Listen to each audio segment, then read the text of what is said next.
Dobar dan, dragi četvrtaci. Ponovo smo na času bosanskog jezika. Moje ime je Indira Hadžibulić. Za ovaj čas će vam biti potrebna radna sveska za bosanski jezik, sveska i pribor za pisanje.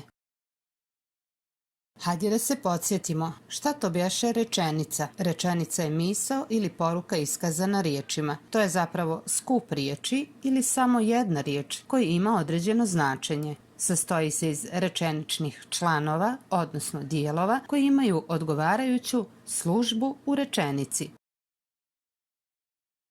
Glavni rečenični članovi su subjekat i predikat, a postoje i drugi rečenični članovi. Hajde da pogledamo koji su to. Rečenični članovi su imenski i glagolski, predikat, atribut, objekat i priloške odredbe za vrijeme, mjesto i način. Subjekt je glavni rečenični član koji kazuje ko ili šta vrši radnju. Subjekt je vršilac radnje. Dobije se na pitanje ko ili šta. Službu subjekta najčešće vrše imenice i zamjenice. U službi subjekta može biti i grupa riječi, ne samo jedna riječ. Na primjer, djevojčica se igra. Subjekt je djevojčica. Mala nestašna djevojčica se igra.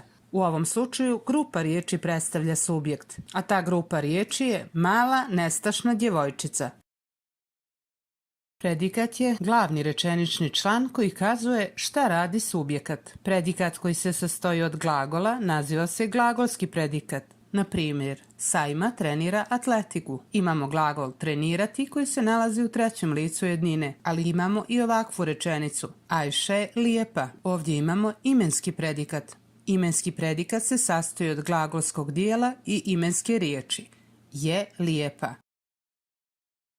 Atribut je rečenični član koji stoji uz imenicu i bliže je određuje. Na primjer, zanimljiva knjiga, mamina tašna, plavo nebo. U službi atributa najčešće se nalaze pridjevi, ali se mogu naći i brojevi, imenice i zamjenice.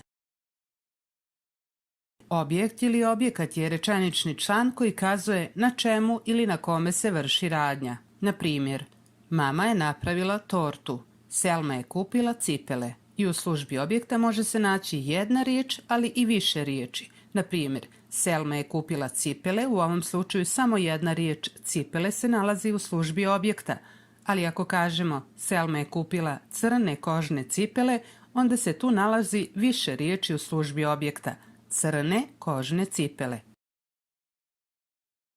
Priloške odredbe su glagolski dodaci koji kazuju vrijeme, mjesto i način vršenja radnje. Priloška odredba za vrijeme kazuje vrijeme. Priloška odredba za mjesto kazuje mjesto i priloška odredba za način kazuje način vršenja radnje.